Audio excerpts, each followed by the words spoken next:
L'esperienza padovana di coalizione civica, che al secondo turno è stata fondamentale per l'elezione a sindaco di Sergio Giordani, potrebbe essere tradotta anche alle prossime regionali. Da Padova il vice sindaco Lorenzoni e alcuni esponenti del movimento civico hanno lanciato una campagna di ascolto di tutti i veneti in vista delle regionali 2020. Si chiama Il Veneto che vogliamo e parte ufficialmente il 25 giugno da Padova. Un metodo che noi cerchiamo di proporre su scala più ampia.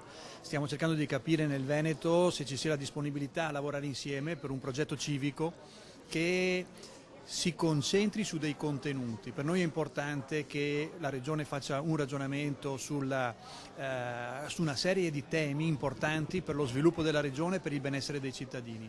E questo percorso di ascolto parte da Padova la prossima settimana e continua in tutte le province venete. Numerosi gli incontri, soprattutto con le periferie. Bisogna ripartire dai territori dove la Lega ha fatto bene durante le europee. Il metodo è quello delle assemblee per cercare di capire le necessità dei cittadini e arrivare alla possibile creazione di un soggetto civico in grado di sfidare la politica alle regionali. Quello che è mancato è sicuramente la progettualità.